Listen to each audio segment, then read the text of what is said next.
కుమారుని యొక్క పరిశుద్ధాత్మని యొక్క నామమున దీన్ని ప్రారంభిస్తున్నాం. దేవునికి సకల మహిమ ఘనత ప్రభావములు కలుగును గాక. ఆమేన్. హల్లెలూయా. కృపామయుడా నీలోనా, కృపామయుడా నీలోనా నివసింపచేసినందునా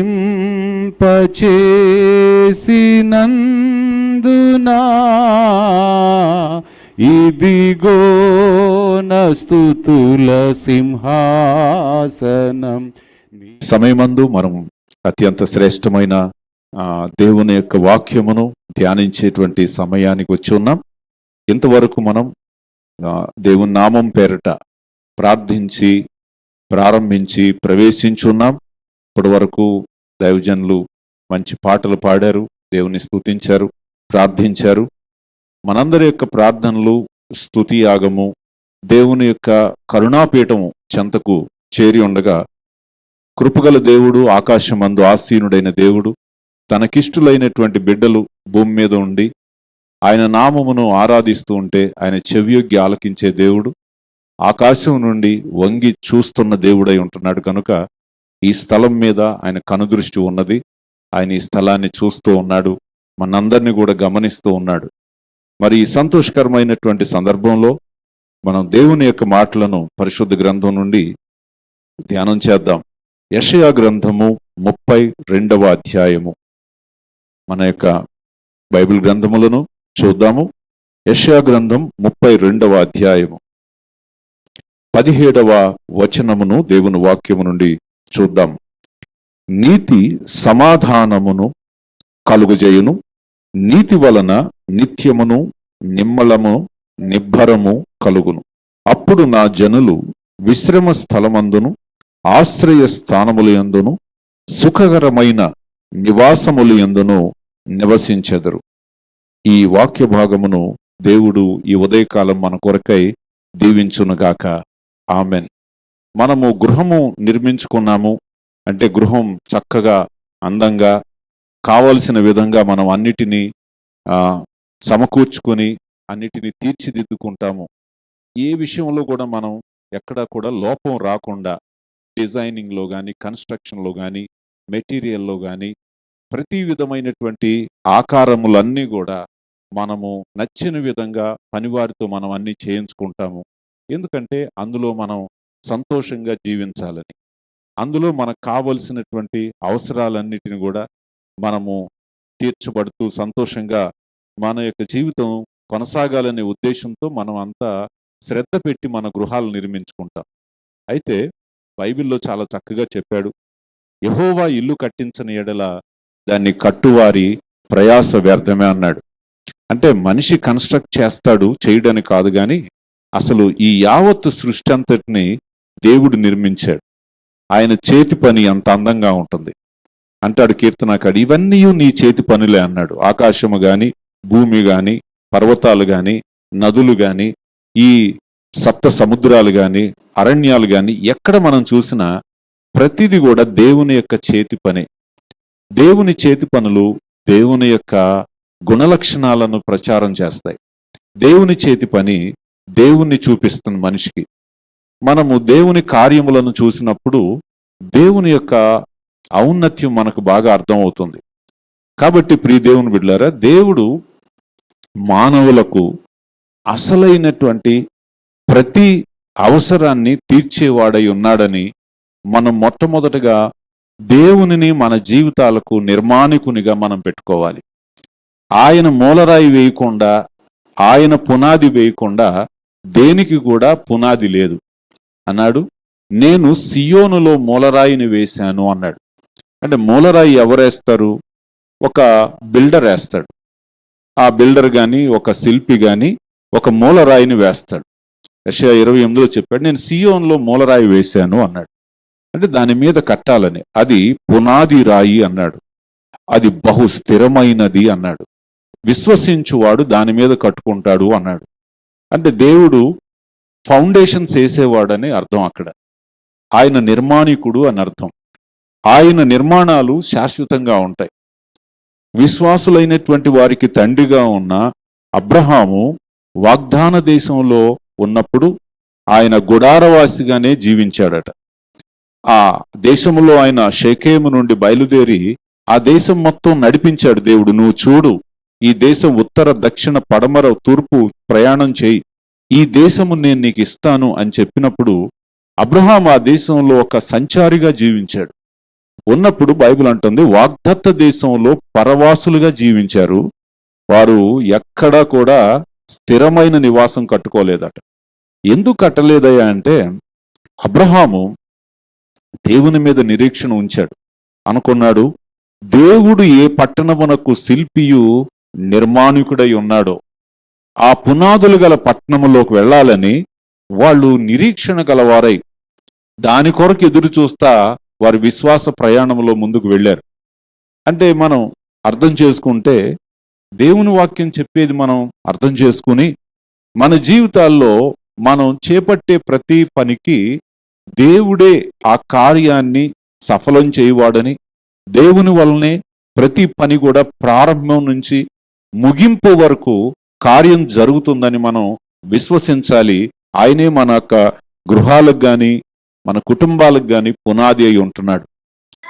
చూడండి, అందుకే అన్నాడు, నేను పునాది రాయి వేశాను అని యెషయా 28లో అన్నాడు.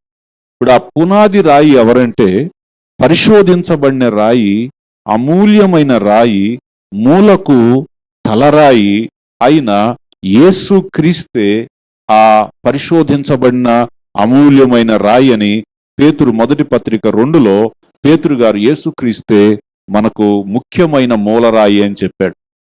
సో ఎవ్రీ క్రిస్టియన్ హోమ్కి, అంటే దేవుని ఆరాధించేటువంటి ఇంటికి, ఇల్లుకి అన్నీ ఉన్నాయి, మెటీరియల్ థింగ్స్ చాలా ఉన్నాయి, కానీ మెటీరియల్ థింగ్స్ వలన మనకి మెటీరియల్ సేఫ్టీ వస్తుంది, అంటే భౌతికమైన సెక్యూరిటీ ఉంటుంది.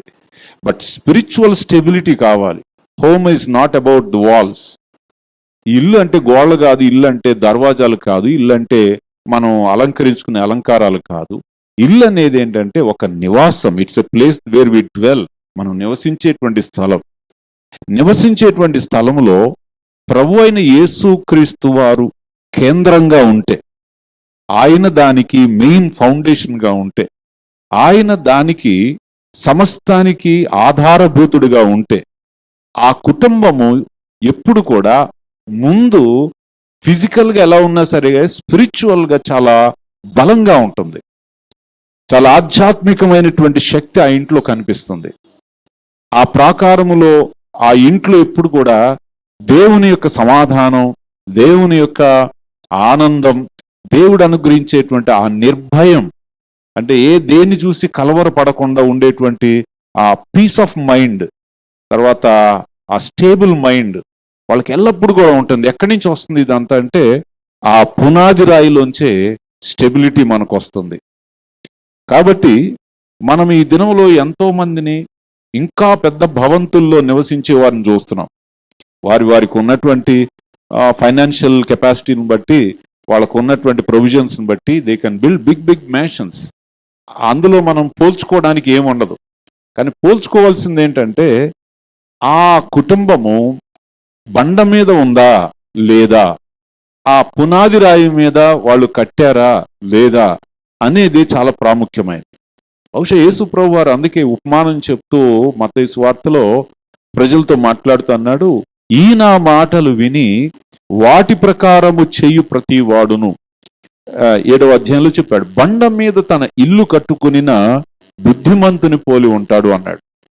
అంటే ఇక్కడ ఫూలిష్ మ్యాన్ ఎవడు, వైజ్ మ్యాన్ ఎవడు అంటే బుద్ధిమంతుడు, బుద్ధిహీనుడు, వాళ్ళ పనుల్లో తేడా ఉంటుంది.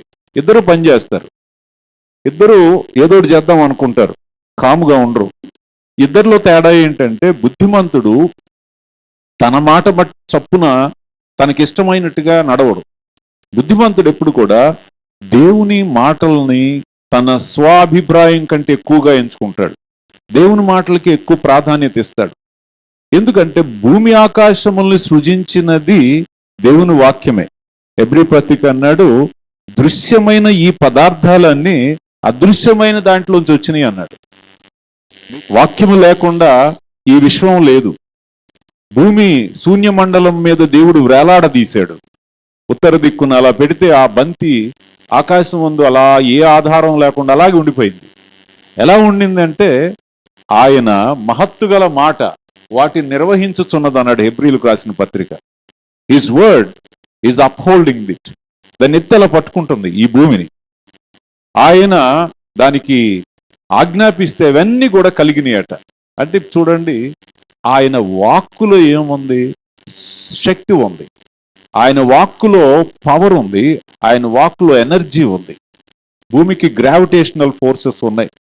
ఈ గ్రావిటేషనల్ ఫోర్సెస్ కానీ ఇవన్నీ ఎక్కడి నుంచి వచ్చిన ఎలక్ట్రోమాగ్నెటిజం కానీ, మనం చూసేటువంటి ఈ కాంతి కిరణాలు కానీ, సోలార్ రేస్ కానీ, అల్ట్రా వైలెంట్ రేస్ కానీ, ఈ భూమి మీద శక్తి ఉత్పత్తి చేసేటువంటి కిరణాలు కానీ, శక్తి కానీ ఎక్కడి నుంచి మొదట ఉత్పత్తి అయిందంటే, మొట్టమొదట భూమి నిరాకారముగాను శూన్యముగా ఉండెను అన్నాడు. దాంట్లో ఏవీ లేదు. శూన్యము నిరాకారం అంటే అది పూర్తిగా వ్యర్థంగా అలా ఉండిపోయింది. జీవం లేకుండా అట్లా ఒక ముద్దలాగా ఉంది. అగాధ జలములు ఉన్నాయి.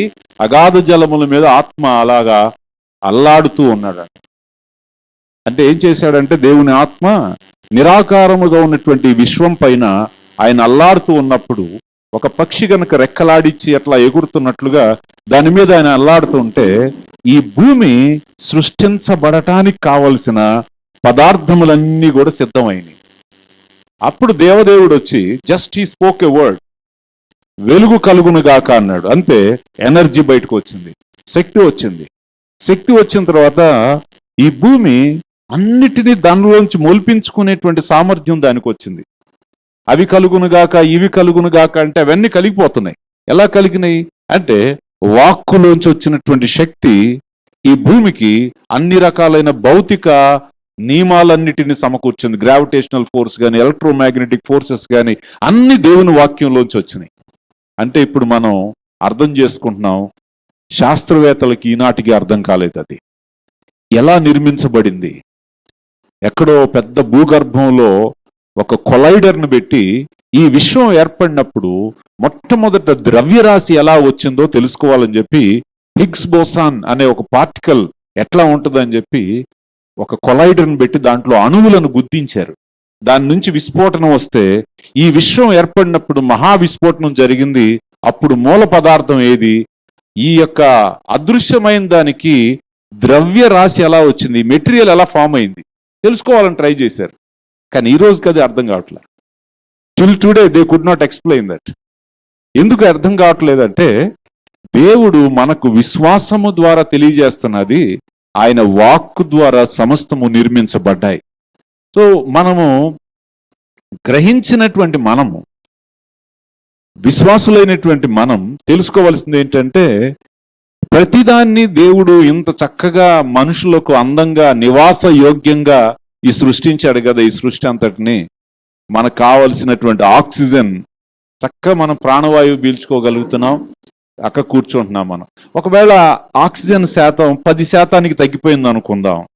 ఈ మధ్యన మనం కోవిడ్ వచ్చిన తర్వాత ఆక్సిజన్ వాల్యూ అనేది బాగా తెలిసింది అందరికీ. ఎందుకంటే ప్రాణవాయువు వాల్యూ మనం అందరిని తీసుకొచ్చి టన్నులు ఆయా దేశాలను తీసుకురావడం వల్ల ఇప్పుడు మనం అది ఎంత ఇంపార్టెంటో అర్థమైంది. మనం ఆక్సిమీటర్లు పెట్టి కూడా చూసుకుంటున్నాం. 99 ఉంటే పర్వాలేదు, 98 ఉంటే ఇంకొంచెం ఏంటి పరిస్థితి, 97, 95కి వస్తే ఇంకా డేంజర్ జోన్లోకి వచ్చేసామని తెలిసిపోయింది. అంటే మనలో బ్రీదింగ్ కెపాసిటీ తగ్గితేనే, మన యొక్క సాచురేషన్స్ లెవెల్ తగ్గిపోతే మన బ్రెయిన్, మన అవయవాలు అన్ని కూడా ఇన్ఫ్లమేషన్స్ పెరిగిపోతున్నాయి, నొప్పులు పెరిగిపోతున్నాయి, బాడీలో సైటోకైన్ స్టార్మ్స్ వచ్చేస్తున్నాయి. మనిషి ఉండి కూడా ఏం చేయలేకపోతున్నాడు. అదే ఈ విశ్వంలో ఆక్సిజన్ శాతం కొంచెం తగ్గింది అనుకుందాం. బయట దొరికే ఆక్సిజన్ మనం పీల్చగలిగేది కాదు. బయట ఆక్సిజన్ తగ్గితే మనిషి పరిస్థితి ఏంటి? ఉన్నవాడు ఉన్నట్టుండి నిద్రలోకి జోగిపోతాడు, అలా పడిపోతారు అందరూ. అటెన్షన్ ఉండదు, ఏమి చేయలేము మనం. ఒకవేళ దేవుడు ఆక్సిజన్ ఇంకొంచెం ఎక్కువ పెట్టాడు అనుకుందాం, 25% పెట్టాడు అనుకుందాం, ఈ విషయంలో ఎక్కువ ఉండాలి ఆక్సిజన్ అని పెడితే జరిగేది ఏంటంటే మనం ఇంట్లో గ్యాస్ లైట్ ఆన్ చేయగానే మొత్తం తగలబడిపోద్ది ప్రపంచం మొత్తం. ఎక్కువైనా సమస్యే, తక్కువైనా సమస్యే. ఖచ్చితంగా మనిషి ఈ భూమి మీద మనుగడ సాగించడానికి కావలసిన పర్సంటేజ్ని దేవుడు యాక్యురేట్ గా పెట్టాడు. ఇది యాదృచ్ఛికంగా జరగలేదు. ఇది జనరల్గా ఏం చెబుతారు, ఈ విషయం ఎలా ఏర్పడిందంటే ఓ సైన్స్ స్టూడెంట్ని అడిగామనుకోండి, ఆయన ఏం చెప్తాడంటే బై యాక్సిడెంట్ అంటాడు. అంటే అలా అలా అలా జరుగుతూ ఒక యాక్సిడెంటల్గా అలా ఏర్పడింది అంటారు. యాక్సిడెంటల్గా కొన్ని ఏర్పడవచ్చేమో కానీ యాక్సిడెంటల్గా మీనింగ్ఫుల్ థింగ్ ఏది కూడా ఏర్పడదు. చెట్టు కొమ్మలు రాలి కింద పడి టేబుల్ తయారవుతుందా?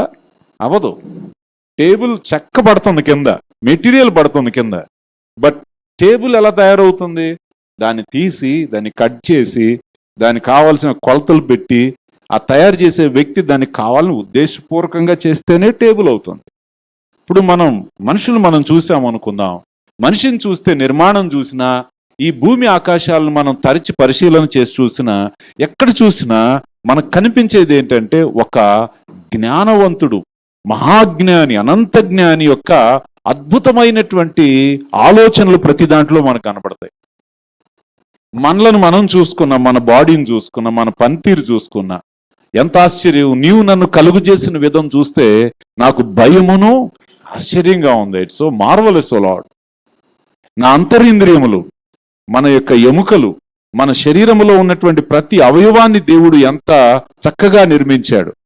అందుచేత మానవుడు గ్రహించవలసింది ఏంటంటే దేవుడు మొట్టమొదట నిర్మాణికుడై ఉన్నాడు. ప్రతిదానికి ఆధారభూతుడు ఆయనే అన్నిటికీ మొదటై ఉన్నాడు, కారకుడు. అందుకనే బైబిల్లో దేవుడు ఎలా పుట్టాడు, దేవుడు ఇంతకుముందు ఎక్కడ ఉండేవాడు, దేవుని గురించి ముందు పరిచయం చేయకుండా ఆది యందు దేవుడు భూమి ఆకాశములను సృజించెను.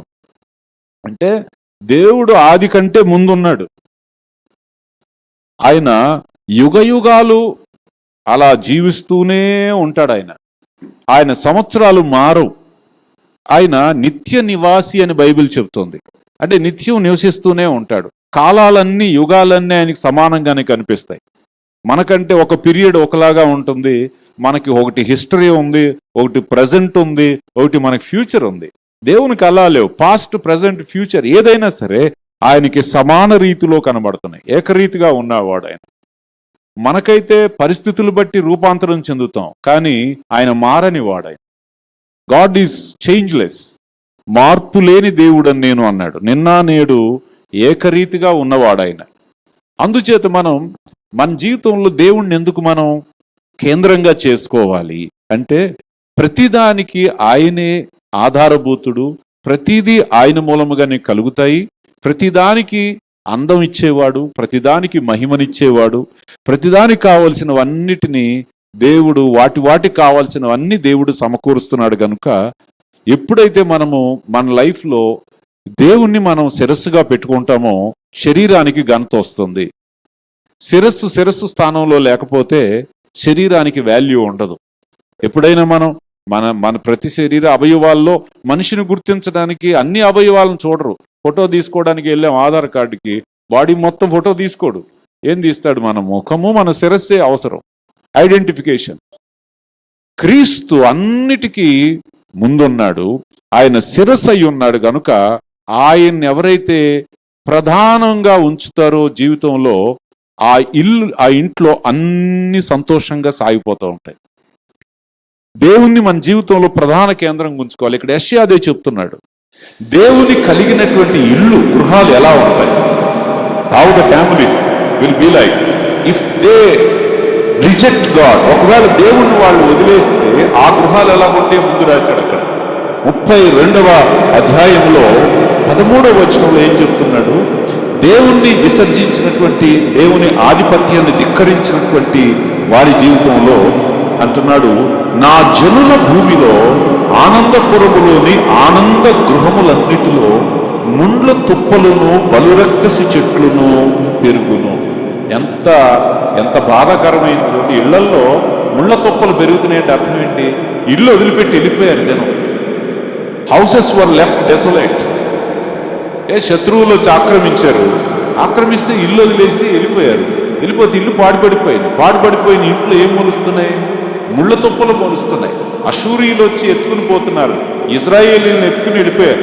అప్పటికి యెషయా గ్రంథం రాస్తున్నప్పటికీ ఉత్తరమున ఉన్నటువంటి ఇజ్రాయేలు జనాంగాన్ని అషూరు రాజులు వచ్చి వాళ్ళని చెరకు తీసుకుని వెళ్ళిపోతే అందంగా ఉన్నటువంటి పాలుతేనెలు ప్రవహించే దేశం, వాగ్దాన దేశం, ద్రాక్షలు, దానిమ్మలు, ఒలీవలు, ఖర్జూర చెట్లతో కళకళలాడేటువంటి దేశం, ఎప్పుడు పచ్చగా కొండలన్నీ కూడా పచ్చికతో ఉండేటువంటి దేశం, పశువుల మందలతో నిండి ఉన్నటువంటి దేశం. యెషయా అన్నాడు, ఏంటిది ఆనంద నగరాలేంటి, ఆనందపురాలు లాంటి మా పట్టణాలు ఏమైపోయినాయి, పలురక్కసి చెట్లు పెరుగుతున్నాయి, ముళ్ళ పొదలు పెరిగినాయి అంట. ఎందుకంటే దేవుని యొక్క భద్రత నుండి ప్రజలు తమ యొక్క జీవితాల్లో పక్కకు తప్పుకున్నారు. దేవుడు వదిలిపెడితే నగరం పాడైపోయింది, నగరం విడవబడింది. చూశారు కదా, లాక్డౌన్ పెడితే నగరాలకి ఏం కడలేదు. నగరాల్లో ప్రజలు చక్కగా తిరుగుతూ ఉంటే నగరాలు ఎంత ఆనందంగా ఉంటాయో. బట్ ఇవాళ ఏమైనా కాలనీస్లో ఎవరింటి పక్కింటి వాళ్ళతో కూడా మాట్లాడడానికి ఇబ్బంది ఏర్పడిపోతుంది. తెలిసిన వాళ్ళ దగ్గరికి వెళ్ళి పలకరిద్దామన్నా, మనస్ఫూర్తిగా మాట్లాడదామన్నా లేకుండా అయిపోయింది. ఎందుకు ఇలాంటి స్థితి వచ్చిందంటే, ప్రియ దేవుని బిడ్డలారా, యావత్తు ప్రపంచం మొత్తం తెలుసుకోవాల్సింది ఈ దినాలు దేవుడు ఎందుకు పెట్టాడంటే, కొంచెం ఆలోచించండి, మీరు సృష్టికర్తను గురించి గ్రహించండి. ఎందుకంటే సుఖదినమున ఎవడు యోచించడు అంటాడు ప్రసంగ. సుఖదినమునంటే మనిషి ఆలోచించడంట. ఈ will not put anything in the mind. ఇదేంటి మంచి, ఇదేంటి చెడు, ఇది కీడు ఎందుకు వచ్చింది, అపాయం ఎందుకు వస్తుంది, ఈ రోగం ఏంటి, ఈ సమస్య ఏంటని ఆరోగ్యంగా ఉన్నప్పుడు సుఖదినమున మనుషులు యోచించరు. ఆపద్దినం వచ్చినప్పుడు మనుషులు యోచిస్తారు. So maybe God wants us to think. బాగా ఆలోచించాలనుకుంటున్నట్టున్నాడు.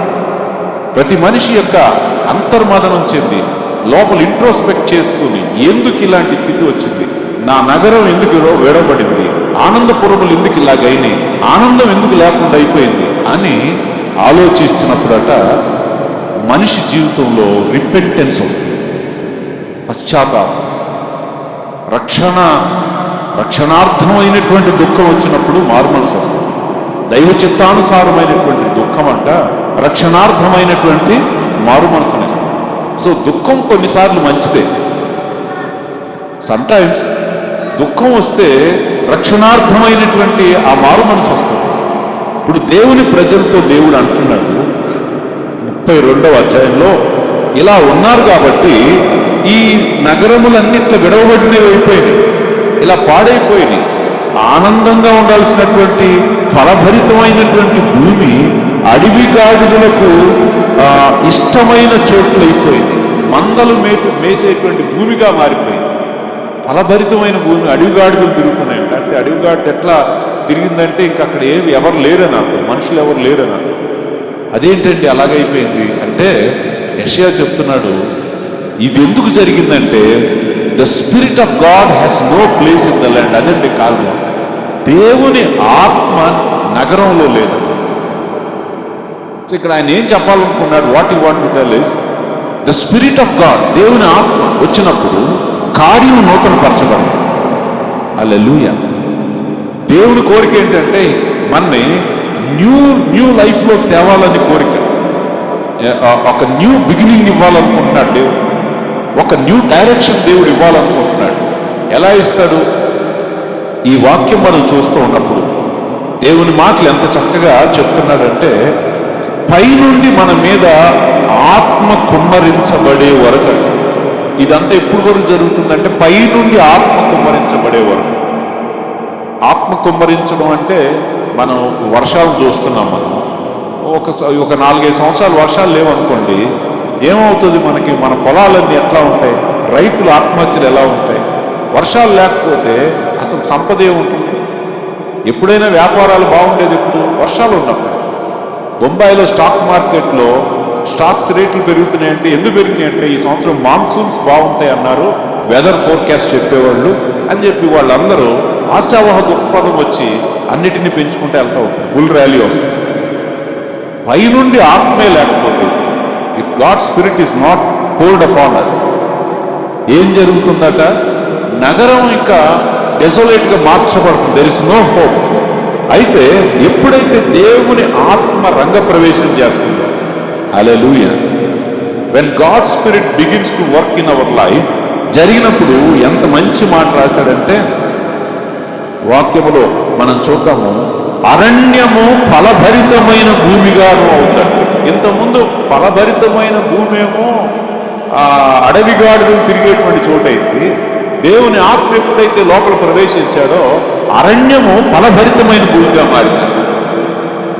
ఆత్మకార్యం ఎలా ఉంటుంది అండి? ఇది అరణ్యమయ్యా, ఇక్కడ ఏమీ పండదు, ఇక్కడ మనం ఏమీ చేయలేము, ఈ స్థలంలో మనం ఇక్కడ విత్తనాలు వేయడం కూడా వేస్ట్, ఇక్కడ మనం కష్టపడటం కూడా దండగా, వేస్ట్ అనుకున్న స్థలం ఎలా అవుతుందంటే అది వనంగా మారిపోతుంది.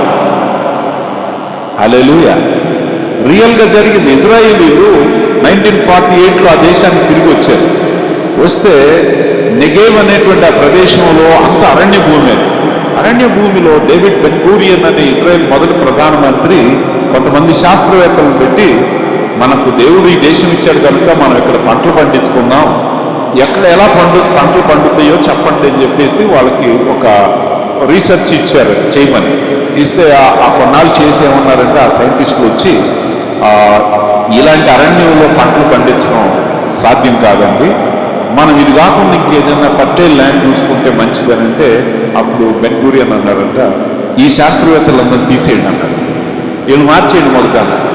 ఎందుకని అంట, ఇక్కడి నుంచి మనం ఎక్కడికి వెళ్ళటానికి లేదు, ఇంకా వెళ్తే ఇంకా దక్షిణం వైపుకి వెళ్ళాలి, దక్షిణ వైపుకి వెళ్తే ఇంకా అరణ్యం, అది దీనికంటే ఇంకా భయంకరంగా ఉంటుంది ఎండ అక్కడ, ఇదే ఇంకా బెటర్, జోర్డాన్ వ్యాలీ ఈ డెజర్టే ఇంకాస్త బెటర్, నెగేవ్కి వెళ్ళామంటే ఇంక ఎక్కువ అరణ్యం ఉంటుంది. సో ఇక్కడే మనం పంటలు పండించాలి, ఏం చేస్తారు చేయడం. అప్పుడు మళ్ళీ కొంతమందిని పెట్టారు. పెడితే అప్పుడు బిందు సేద్యము, తుంపర్ల సేద్యం అవన్నిటిని కూడా తయారు చేసుకుని ఆ అరణ్యంలోనే ఇవాళ ప్రపంచంలో ఏ దేశం కూడా అరణ్యంలో వ్యవసాయం చేసే దిగుబడి తీయడం అనేటువంటి ఆ పద్ధతిని ఇజ్రాయేల్ దేశం ద్వారా దేవుడు ప్రజలందరూ కూడా పరిచయం చేశారు. ఇవాళ మన దేశస్తులు కూడా వ్యవసాయకులు వెళ్ళి అక్కడ నేర్చుకుంటున్నారు, అక్కడి నుంచి ఎలా వ్యవసాయం చేయాలి.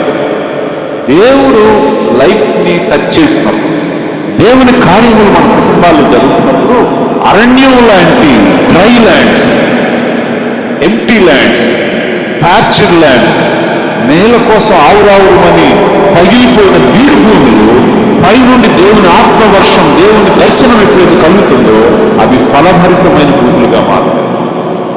ఈరోజు కొన్ని డ్రై ల్యాండ్స్ ఉన్నాయి, ప్యార్చ్డ్ ల్యాండ్స్ ఉన్నాయి, కుటుంబాలు డ్రై ల్యాండ్స్ అయిపోయి వాళ్ళకి ధనం, లోకం, పాప సంబంధమైన వాటి మీద ఆసక్తి పెరిగి అది తీరని వ్యామోహంగా మారి ఏమైపోయిందంటే అవి ఎడారులుగా అయిపోయింది.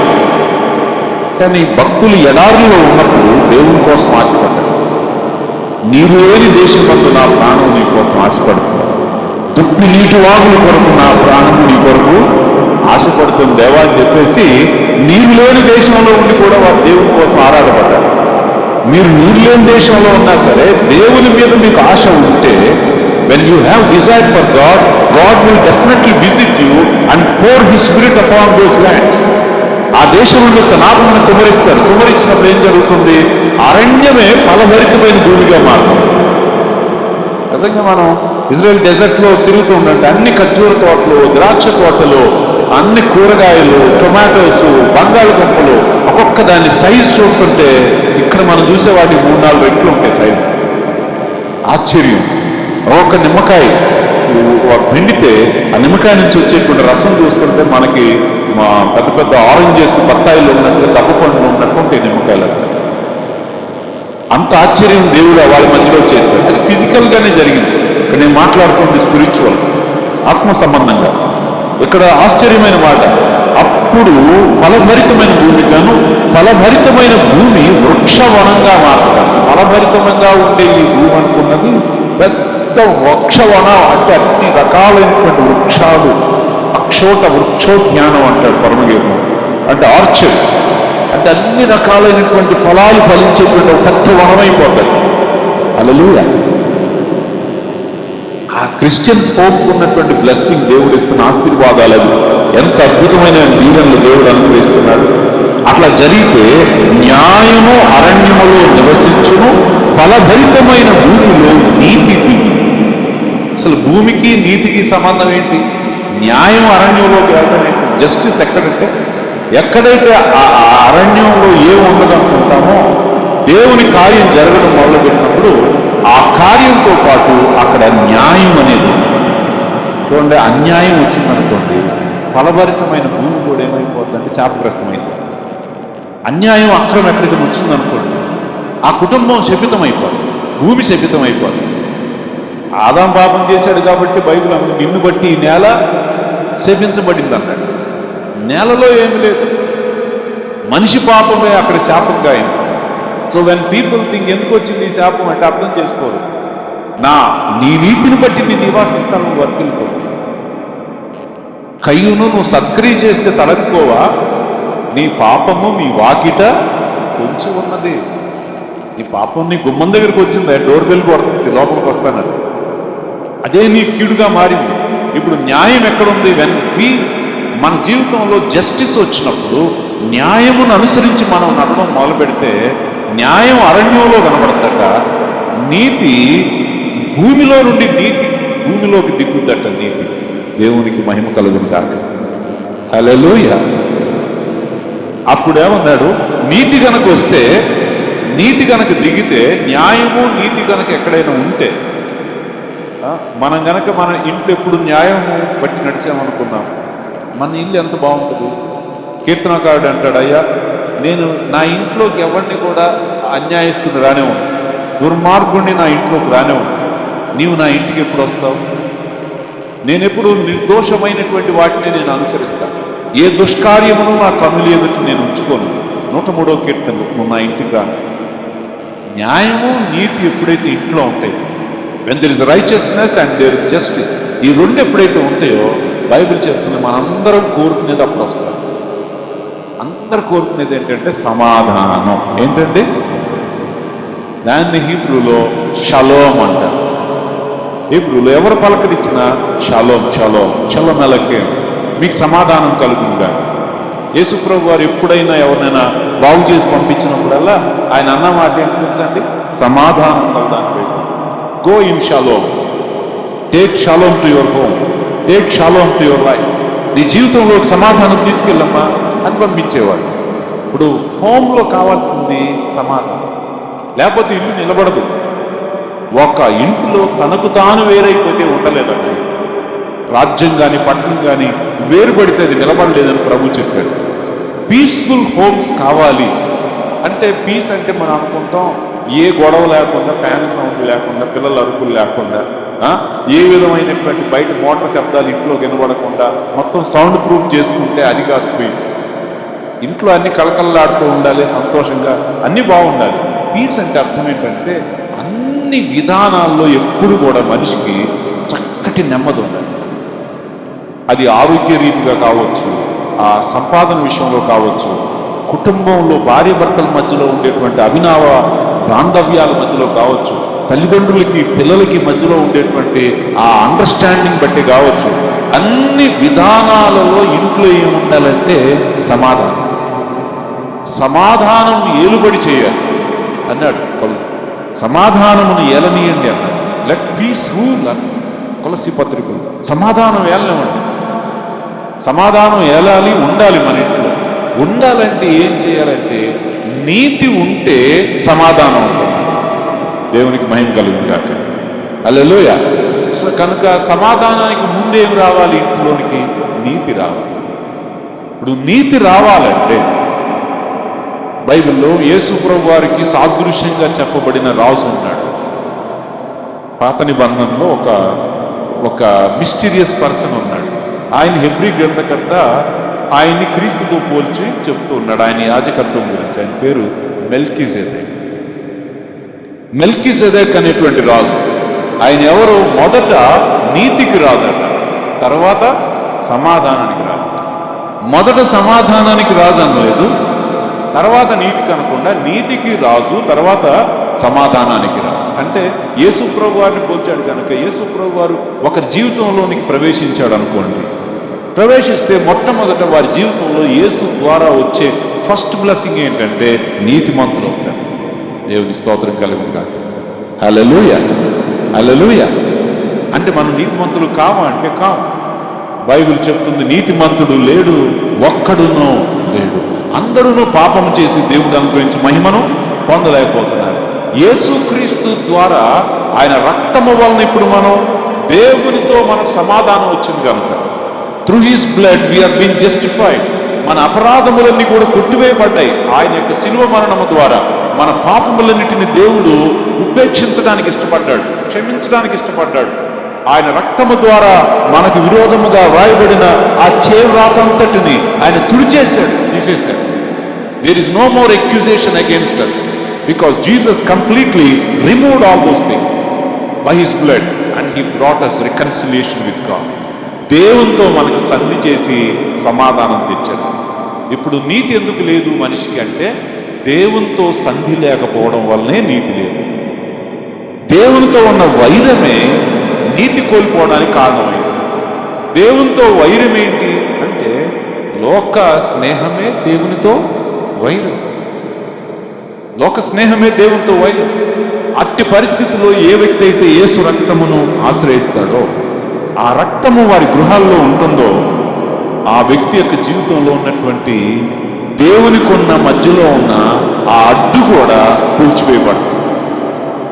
దేవునికి మహిమ కలుగును గాక. హల్లెలూయా. సో మనం దేవునికి ఎన్ని స్తోత్రాలు చెప్పినా, జీవితం మొత్తం స్తుతించినా ఈ ఉపకారానికి మనం రుణం తీర్చుకోలేము. ఎందుకంటే మనం స్వతహాగా మనం నీతిమంతులు అసలు కాలేము. నువ్వు ఎన్ని సంవత్సరాలు తపస్సు చేయొచ్చు, సంసారాలను విడిచిపెట్టి అడవుల్లోకి వెళ్ళిపోవచ్చు, అయినా కూడా కాస్త మంచోడు అవుతావు అంతే. మంచోడువే, కాస్త మంచోడు అంటే చెడ్డోళ్లలో మంచోడు, వీళ్ళతో పోలిస్తే మంచోడు అంతే. అంతేగాని ఆయన పరిపూర్ణమైన మంచోడు అని కాదు అర్థం. వాళ్ళని ఈ లోకం ఏమనుకుంటుంది, అమ్మో పుణ్యాత్ముడు, పుణ్యశీలుడు, అట్లా అట్లా అని బిరుదులు పెడుతుంది, మహాత్ముడు, ఇంకెన్నెన్నో పేర్లు పెడతారు. కానీ మంచివాడే, వీళ్ళకంటే కొంచెం మంచివాడు అంతే. కానీ దేవునితో పోల్చుకుంటే, దేవుని న్యాయములతో పోల్చుకుంటే అతను కూడా పాపే. ఆ వ్యక్తి అయినా యేసు క్రీస్తు రక్తములో కడగబడాల్సిందే. బైబిల్ చెప్తుంది, యేసు నామమందు తప్ప వేరొక నామమందు రక్షణ లేదు. సో నీతి వచ్చినప్పుడు వెంటనే దాంతో కూడా వచ్చేది ఏంటంటే అండి, సమాధానం వస్తుంది. When the righteousness comes, then we will enjoy the peace of God in our house. సమాధానం వస్తే ఏమవుతుంది, ఈ మాట చూస్తాం.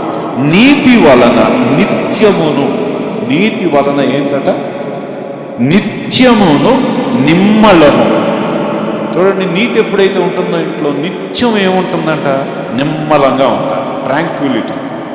ఇప్పుడు మనం చక్కగా చెరువు గట్టుకెళ్ళి కూర్చున్నాం, పారుచున్న నది దగ్గరికి వెళ్ళి కూర్చున్నాం, నిర్మలంగా ఉంటుంది, నది ఎలా ప్రవహిస్తూ ఉంటుంది, చక్కగా హ్యాపీగా వెళ్తాం. వర్షాలు వరదలు లేకపోతే నిమ్మలంగా ఉంటుంది. అంటే నీతి ఎక్కడైతే ఉంటుందో వాళ్ళ ఇంట్లో బయట అంతా మొత్తం వరదలు వచ్చినా, లోకం మొత్తం పొంగు సాగరాలు ఎగిరిపడినా, భూమి ఆకాశములు కదిలిపోతున్నా, ప్రక్కన వచ్చి శత్రువులు దండెత్తి వాళ్ళ మీదకి వస్తున్నా, వీళ్ళకి మాత్రం ఏంటి, నిత్యము ఏముంటుంది, నిమ్మలం. నిత్యం నిమ్మలంగా ఉంటుంది. అదే రాస్తున్నాడు కింద ఆ వచనములో చదవండి, 18వ వచనం రాశాడు. అయినను అరణ్యము ధ్వంసమగునప్పుడు, బయట అరణ్యంలో ఏముంది, ధ్వంసం అవుతున్నప్పుడు వడగండ్లు పడును, పట్టణము నిశ్చయముగా కూలిపోవును, సమస్త జనుల యొద్దను విత్తనములు చల్లుచు ఎద్దులను గాడిదలను తిరగనిచ్చు మీరు అన్ని పడిపోతాయి, అన్ని ధ్వంసమైపోతున్నాయి, మీరు మాత్రము విత్తనములు చల్లుచు ఎద్దులను గాడిదలను తిరగనిచ్చుచున్న మీరు ఏమై ఉన్నారు, ధన్యులు. దేవుని స్తోత్రం. బయట వడగండ్లు, బయట ధ్వంసం, కానీ వీళ్ళు మాత్రం పట్టణంలో ఎద్దులు పంపించి విత్తనాలు వేస్తున్నారట, చక్కగా తిప్పుకుంటున్నారట. వీళ్ళు ధన్యులు అన్నాడు. ధన్యుడు అంటే ఆనందంగా ఉన్నాడు అని అర్థం. బైబిల్లో యేసుప్రభువు వారు ధన్యతలు ప్రసంగం చేశారు. ఎవరు ధన్యులు అంటే, నీతి కొరకు ఆకలి దప్పులు గలవారు, హృదయ శుద్ధి గలవారు ధన్యులు, సమాధానపరచువారు ధన్యులు, దుఃఖపడువారు కదా, వీళ్ళందరూ ధన్యులు. ఈ బయట వడగండ్లు పడుతున్నాయి, బయట అడవుల్లో ధ్వంసం జరుగుతుంది, but these people are working and they are making livelihood. వాళ్ళ జీవితాన్ని చక్కగా పనిచేసుకుంటున్నారు. ఎందుకయ్యా అంటే, నీతి వలన వాళ్ళకి నిత్యమైన నిమ్మలం వచ్చింది. దేవునికి స్తోత్రం కలుగుగా. నీతి వలన నిత్యమైన నిమ్మళమును, తర్వాత నిబ్బరం వచ్చింది. ఏంటండి నిబ్బరం అంటే? ఏది వచ్చినా కూడా వీళ్ళు కదలటల్లా జడియటం. కారణం ఏంటంటే నీతి, దాని వలన వచ్చినటువంటి ఆశీర్వాదం. ఈ గృహంలో మనం ఉన్నాం, నిత్యము నిమ్మలంగా ఉండాలి. ఏదో ఓ రోజు నిమ్మలంగా ఉండి, రెండో రోజు అలజడి ఉండి, ఆ తర్వాత ఇంకో రోజు ప్యానిక్ ఉండి, ఓ రోజు ఫియర్ ఉండి, ఒకరోజు డౌట్ ఉండి, ఒకరోజు డిసెన్షన్ ఉండి, ఒకరోజు క్వారల్ ఉండి, దానివల్ల నిత్యము అవదది. నిత్యము నిమ్మలంగా ఉండాలి, నిబ్బరంగా ఉండాలి. నిబ్బరం అంటే ఏ విధమైన దుర్వార్త వచ్చినా సరే జడియకుండా ఉండేటువంటి దాన్ని నిబ్బరం అంటారు. అలాంటి స్థితి రావాలంటే ఇక్కడ యెషయా ఏం చెప్తున్నాడు మనకి అంటే, ఇదంతా దేవుని ఆత్మ ద్వారా వచ్చేటువంటి దీవెనకరమైనటువంటి ఒక స్థితి. ఈ ఉదయం మరి సహోదరులు కట్టుకున్నటువంటి గృహంలో దేవుని వాక్యాన్ని బట్టి, మనం ధ్యానించిన విషయాలను బట్టి మనము గ్రహించాల్సింది ఏంటంటే, ప్రతిదానికి దేవుడే ఫౌండేషన్స్లో, ప్రతిదీ ఆయన మూలంగానే కలిగినాయి. ఆయన లేకుండా ఏది కలగలేదు. ఆయన మన జీవితంలో ఉంటే మన లైఫ్ ఎలాగో ట్రాన్స్ఫార్మ్ అవుతుందో మనం చూడగలుగుతాం. ఒకవేళ కనుక దేవుని ఆత్మే మన లైఫ్లో లేకపోతే అది ఫలభరితమైన భూమి అయినా సరే ఒకప్పుడు అది అడవిగా మారిపోతాడు, వదిలిపెట్టబడిన ప్రదేశం. దేవుని ఆత్మ కనుక ఆ ఇంట్లో ఉంటే, పరిశుద్ధాత్ముడు ఆ గృహంలో ఉండి, మీ దేహములు దేవుని ఆలయం అని మీరు ఎరుగుదా అన్నాడు కదా. ప్రతి ఇల్లు చిన్న దేవాలయంగా మారిపోతే అక్కడ నీతి నిమ్మలమైనటువంటి నిమ్మలమును, నిత్య నిమ్మలమును, నిర్భయాన్ని అనుగ్రహిస్తున్నారు. అందుకనే ఈ హీబ్రూలో బేత్ అనేటువంటి వర్డ్ చాలా ప్రాముఖ్యమైనది. బేత్ అంటే ఇల్లు అని అర్థం. మన బైబిల్లో బెత్ లహేమ్ అంటాం. బేత్ లహేమ్, లహేమ్ అంటే రొట్టెలు, బేత్ అంటే ఇల్లు, రొట్టెలు ఇల్లు. అక్కడ ఎప్పుడు ఆహారం ఉంటుందన్న. అలాగే బేతేల్ దేవుని ఇల్లు. ఈ బేత్ అనే వర్డ్స్తో ఎందుకు పెట్టాడంటే ఇల్లు ఇల్లు ఇల్లు అన్నిటికీ ఇల్లు పోల్చుకుంటూ వచ్చాడు. మన ఇల్లు అలా ఉండాలనేది దేవుని యొక్క ఉద్దేశం. ఒక బెత్లెహేమ్ లాగా, ఒక బేతేల్ లాగా, ఆ దేవుని చేర్చుకునేవిగా, దేవుని ఆశీర్వాదములు అనుభవించేవిగా ఉంటాయి. అందుకని బేత్ మిద్రాషిం అంటారు, బేత్ కెనెసెట్ అంటారు. అంటే బేత్ సినగోగులు కూడా బేత్ అంటారు వాళ్ళు. అంటే అది నివాస స్థలమే, అది ఆల్మోస్ట్ దేవుని బిడ్డలు కూర్చుంటారు. సో ఇల్లు ఎలా ఉండాలంటే ఒక టెంపుల్లా మారాలి. House is the first church. ఇల్లే మొదటి దేవాలయం. ఇక్కడే దేవుని స్థుతి మొదలవ్వాలి, ఇక్కడే దేవుని స్మరణ ప్రారంభించాలి, ఇక్కడే దేవుని వాక్య చర్చ జరగాలి, ఇక్కడే ప్రతి భోజన సంభాషణలో దేవుని గురించిన ఆలోచనలు కుటుంబస్తుల్లో మెలగాలి. When you bring the word of God into your discussions, మీ ఆలోచనలోనికి, తలంపుల్లోకి దేవుని వాక్యం ఎప్పుడైతే తెస్తామో అపవాది పారిపోతాడు, అక్కడ ఉండలేదు. ఎఫెసీ పత్రికలో చెప్పాడు, అపవాదికి చోటు ఇవ్వండి అని. ఎప్పుడు మనం చోటు ఇవ్వమంటే, దేవుని వాక్యం అనే రెండంచులు గల ఖడ్గం మన దగ్గర ఉంటే అపవాది ఏ ఇంట్లోనికి వచ్చి వాళ్ళని భయపెట్టడము, వాళ్ళకున్న సమాధానాన్ని పాడు చేయడం సాతాను వల్ల కాదు. ఫస్ట్ ఈ ఇల్లు ఆశీర్వదించబడిన ఇల్లుగా, సమాధాన గృహంగా, నిత్యము నిమ్మలముగా ఉండే ఇల్లుగా, తర్వాత నిబ్బరముగా ఉండే ఇల్లుగా, అంతా ధ్వంసమవుతున్న అనేక స్థలాల్లో చెడు వార్తలు పెట్టున్న ప్రతి పనిని హ్యాపీగా చేసుకునే ఇల్లుగా ఈ ఇల్లు ఉండాలని ఈ ఉదయకాలం ముందు మనం దేవుణ్ణి స్తుతిస్తూ, దేవుని నామాన్ని బట్టి మనం ఆయన కనపరుచుకుందాం. దేవుడి కుటుంబానికి అలాంటి ధన్యత, దీవెన అనుగ్రహించి నడిపించును గాక. ఆమేన్. ప్రార్థన చేసుకుందాం. ప్రార్థనతో ఈ యొక్క కార్యక్రమమును మనం ముగించుకుందాం. దైవ సేవకులు ముగింపు ప్రార్థన చేస్తారు, నేను ఆశీర్వాదిస్తాను.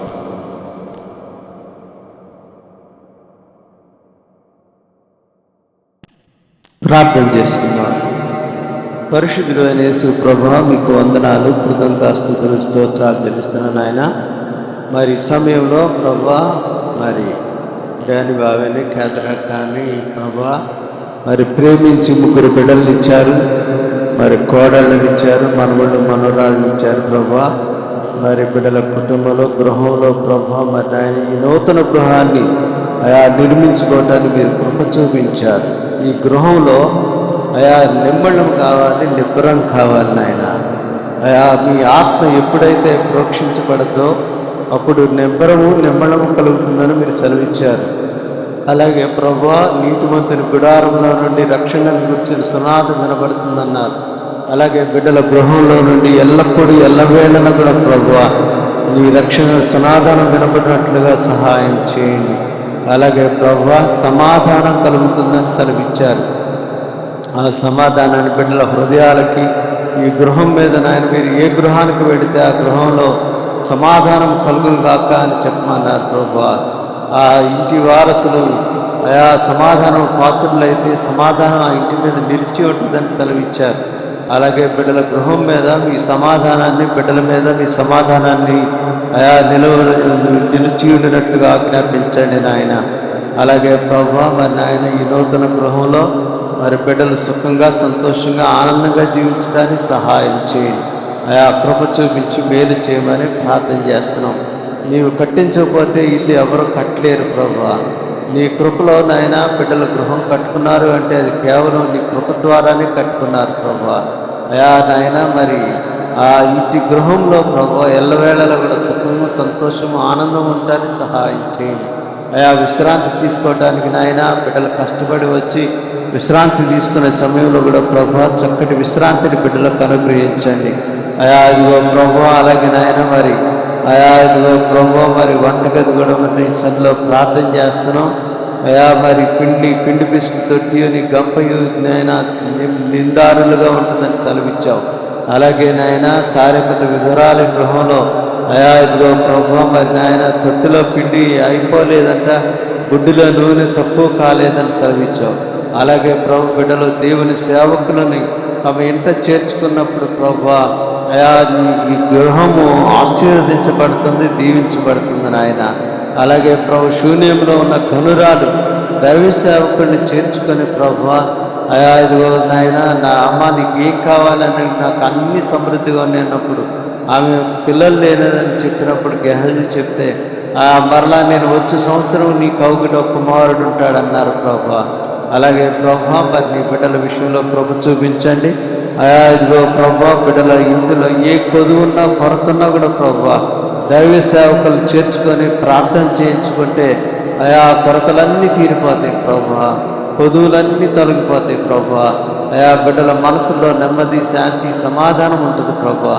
అట్టి కృపను, భాగ్యమును బిడ్డలకు దయచేయమని ఈరోజు జరిగినటువంటి ఈ ఆరాధనంతట్లో మరి దేవుని సేవకులు చక్కటి వర్తమానం అందించారు. అయా ఇదిగో ప్రతీది కూడా దేవుడు లేకుండా ఏది సృష్టి కలగలేదు, కానీ దేవుడు మాత్రమే మాట మాత్రం చేతనే ఈ సృష్టి కలిగింది, ప్రతీది కలిగింది అని సెలవిచ్చారు ప్రభువా. అలాగే ప్రభువా, మరి నాయన ఈ గృహానికి మీరే అధిపతిగా ఉండి అయా ఏమి కావాలో ప్రతి వస్తువుని సమకూర్చి మంచిగా నాయన గృహాన్ని కట్టుకోవడానికి ప్రభు చూపించినందుకు వందనాలు, స్తోత్రాలు. ఈ గృహమును మీరు ఆశీర్వదించండి, దీవించండి.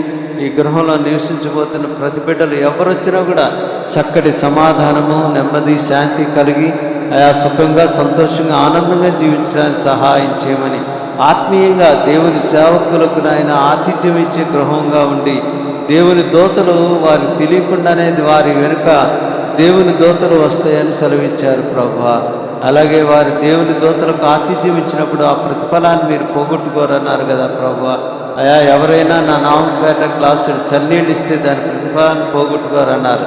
అలాగే ఎల్లవేళలా దేవుని సేవకులకు ఆతిథ్యం ఇచ్చే గృహంలాగా ఉండటాన్ని సహాయం చేయమని ఆయా కృప చూపించి మేలు చేయమని ఆయా దేవుని సేవకుల ద్వారా వారి ప్రార్థనల ద్వారా కలిగేటువంటి ప్రతి ఆశీర్వాదం, మేలు, దీవెన ప్రభు బిడ్డలకు అనుగ్రహించమని ఎల్లవేళలా ప్రభు ఈ గృహంలో ప్రార్థన అయా చక్కగా పాటలు పాడుకొని ప్రార్థన చేసుకొని అయా ఇదిగో నీ సన్నిధిలో సుఖంగా, సంతోషంగా, సమాధానంగా ఉండటానికి సహాయం చేయమని మీ నామమునకే మరి ఘనత, మహిమ, ప్రభావాలు ఆరోపించుకోమని ముఖ్యంగా శరీరాల్లో ఎటువంటి అనారోగ్యం బిడ్డలకు రాకుండా మంచి ఆరోగ్యం, బలము, శక్తినిచ్చి ఆశీర్వదించి మనసులకు నెమ్మది, శాంతి, సమాధానం దయచేయమని ఆత్మీయంగా కూడా ప్రభువా బిడ్డలు నాయన మంచి నమ్మకంలోను, ప్రేమలోను, విశ్వాసంలోను, పరిశుద్ధతలోను ఆయా సంపూర్ణులై, పరిపూర్ణులై నీ రాకడ కొరకు సిద్ధపడే భాగ్యం బిడ్డలకు దయచేయమని మీ నామమునకే ఘనత, మహిమ, ప్రభావాలు ఆరోపించుకోమని యేసుక్రీస్తు శక్తిగల నామములో ప్రార్థిస్తున్నాము తండ్రి. ఆమేన్. మన మధ్యలో దేవుని సేవకులు ఉన్నారు, మరి ఆశీర్వాదం. ఇప్పుడు మన తండ్రి అయిన దేవుని యొక్క ప్రేమ, మన ప్రభు అయిన యేసుక్రీస్తు వారి కృప, పరిశుద్ధాత్మ దేవుని యొక్క అన్యోన్య సహవాసము, సన్నిధి, నూతన గృహంలో ప్రవేశించినటువంటి ఈ కుటుంబస్తులకు నిత్యము నెమ్మలము నిర్భయము కలుగజేసి సదాకాలము తోడై ఉండును గాక. ఆమేన్. అందరికీ వందనాలు.